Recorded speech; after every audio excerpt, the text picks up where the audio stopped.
Entre 14 heures et 15 heures, eh bien les différentes troupes américaines commencent à s'installer un petit peu partout. On a des positions qui vont bouger, mais de seulement les positions bougent très très peu finalement. Hein, que ce soit les paras ou la quatrième division d'infanterie va commencer à rentrer un petit peu dans les terres, prendre la direction des batteries d'artillerie notamment, tenter de rejoindre cette route nationale 13. On va avoir entre 14 heures et 15 heures notamment une autre jonction qui va s'établir du côté d'Audouville-la-Hubert entre des hommes du 502e régiment de parachutistes et les hommes de la 4e division d'infanterie au lieu dit le Bro, où d'ailleurs différents civils aiguilleront ces hommes dans les derniers logements allemands du côté du Bro. Bernardin Birette notamment, qui était l'un des civils qui habitait la ferme de la Herguerie, sur la commune de Haudouville-la-Hubert, va d'ailleurs aiguiller ces paras et ces hommes de la 4e division d'infanterie à prendre les derniers cantonnements allemands sur le hameau du Bro. D'ailleurs, une photo assez connue va immortaliser ce moment. On a l'impression que les hommes, d'ailleurs, sur cette photo, sont assez paisibles, alors qu'en fait, les combats se déroulent un petit peu partout, tout autour d'eux. Sur la commune d'Audouville-la-Hubert, qui rejoint directement Turqueville, ce sont des cantonnements de Géorgiens, notamment, qui vont être installés ici et qui vont être installés directement dans la ferme de la Herguerie, là où habite Bernardin Birette, et dans les différentes maisons qui constituent le hameau du Bro. Donc voilà, une autre jonction établie avec les hommes de la 4e division d'infanterie et la 101e Airborne. Et évidemment, eh bien, la population va être mise à contribution, comme je pouvais le dire, notamment là avec ce civil français habitant la ferme de la Herguerie. Et de manière à pouvoir se faire comprendre, je vais faire un petit aparté, de manière à pouvoir présenter quelques éléments que pouvaient avoir avec eux les unités américaines lors de leur arrivée. Ils avaient déjà dans un premier temps, dès leur arrivée en Angleterre, ces unités américaines, des petits carnets de conduite, comment se comporter avec la population anglaise. Ils vont en recevoir d'ailleurs à chaque fois qu'ils vont arriver dans un pays. Ils vont recevoir des consignes également lorsqu'ils vont arriver en France. Mais ce carnet de conduite, à leur arrivée en Angleterre, va leur indiquer comment eh bien, les Anglais fonctionnent, à quelle heure ils mangent. À quelle heure ils prennent le thé, les coutumes anglaises, ce qu'il faut dire, pas dire, voilà, pour que eh bien, l'armée américaine ait une bonne image. C'est très important pour eux, et d'ailleurs pour avoir eh bien, le- je dirais le bon fond, pour que tout ça fonctionne correctement, il faut que la population locale soit en accord avec l'armée. Et d'ailleurs, eh bien, pour fonctionner avec la population française lors de leur arrivée, ces soldats américains vont utiliser ce qu'on appelle le French Phrase Book.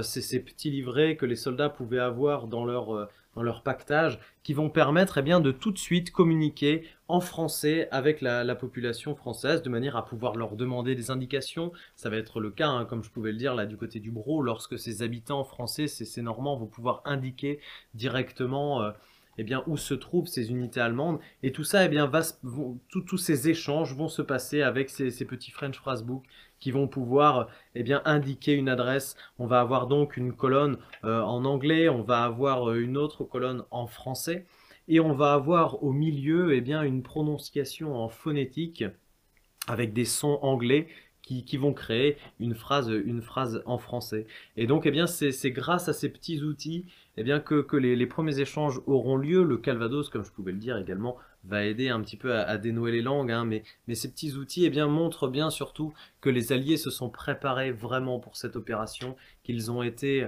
eh bien, qu'ils ont pensé vraiment à tout, et c'est ce qui va également nécessiter eh bien, ces 4 ans de préparation. Depuis 1942, évidemment, on le sait, hein, les Alliés ont tenté de différentes opérations de débarquement à Dieppe en 1942. Ça a été un échec, et il aura fallu eh bien, 2 ans encore de manière à pouvoir réellement se préparer, rassembler suffisamment de matériel et suffisamment d'hommes, de manière à pouvoir eh bien, établir un débarquement qui ne soit pas malheureusement un échec comme ça avait pu l'être en 1942, mais cette fois une réussite.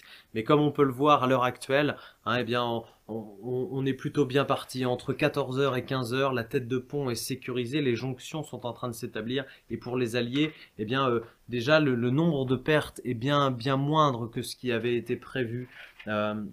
à cette heure-là, hein, normalement, beaucoup plus d'unités aéroportées auraient dû être perdues, tuées ou fait prisonniers. Ce n'est pas le cas, donc eh bien, c'est une réussite pour les Alliés et le débarquement est en train de bien se dérouler. L'opération Overlord commence à prendre forme et l'opération Neptune, elle, eh bien, commence un petit peu à prendre fin. Voilà, donc eh bien, on va voir un petit peu comment tout ça va se dérouler, mais pour les Alliés, eh bien, pour le moment, c'est en train de plutôt bien se passer.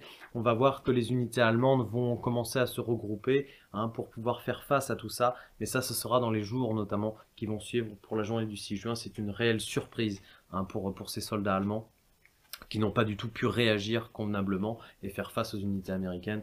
Et ça, eh bien, c'est évidemment une bonne chose pour la journée du 6 juin. 14 heures en ce 6 juin 1944. C'est l'heure officielle que l'on considère comme étant la plus sérieuse pour dater avec précision la libération du bourg de Sainte-Marie-du-Mont. Alors, c'est pour les Allemands certainement une des nouvelles les moins bonnes dans le secteur où nous sommes, puisque finalement, la petite commune de Sainte-Marie-du-Mont commande les accès vers Blauville et vers la RN 13, mais commande également les accès vers Carentan. Alors, depuis le matin, nos soldats allemands ont été confrontés à une multitude d'événements dont ils n'imaginaient même pas l'existence. On a parlé de l'armada de bombardement, on a parlé des navires de débarquement, on a parlé des troupes dont l'équipement est beaucoup plus moderne que le leur. On n'a pas encore parlé d'une multitude de chars, de blindés et de véhicules qui surprennent littéralement le brave paysan de la Roure, comme l'industriel de la région de Berlin.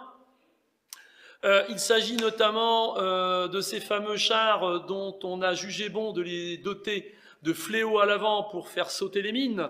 Donc on voit ainsi un char Sherman s'avancer dans un champ de mines, mais faire exploser les mines devant lui. On a également vu arriver plusieurs vagues de chars dotés d'une jupe caoutchoutée, ce sont les duplex drive, autrement dit des chars amphibies qui sont arrivés par la mer. Jamais les Allemands n'avaient vu pareil équipement.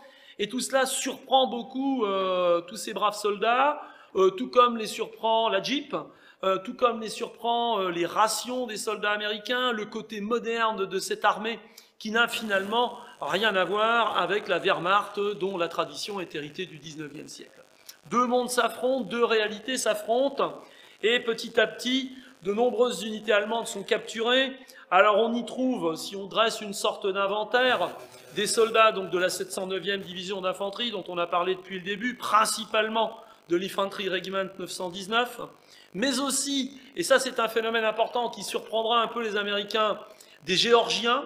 Donc là, ce sont des troupes du 795e Ost Bataillon, donc un bataillon soi-disant de volontaires de l'Est, donc des soldats enrôlés de force par les Allemands en Russie, donc des Géorgiens, et encadrés par des sous-officiers et des sous-officiers allemands par contre.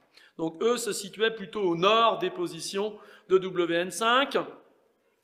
On voit également arriver quelques prisonniers, mais très peu issus du Fallschirmjäger régiment 6, et des hommes provenant des batteries d'artillerie, notamment des batteries d'artillerie de Brécourt, ou alors des grenadiers qui viennent du 1058e Grenadier Regiment, lequel appartient à la 91e division qui assure la sécurité du centre du Cotentin. Pour conclure, ajoutons-y quelques artilleurs provenant de la Kriegsmarine qui ont pu être capturés sur plusieurs des batteries d'artillerie du secteur, et le tour est à peu près complet pour ce qui concerne les prisonniers allemands. Alors, à ce moment de la journée, les Américains semblent déjà commander un périmètre assez vaste. Ils disposent d'un appui aérien non négligeable, d'un appui naval qui est toujours existant. Ils sont parvenus à sécuriser une multitude de points à l'arrière du front grâce à leurs parachutistes, lesquels ont même fait des jonctions avec l'infanterie, ce qui veut dire que les nouvelles sont particulièrement mauvaises pour les Allemands qui avaient la charge du secteur.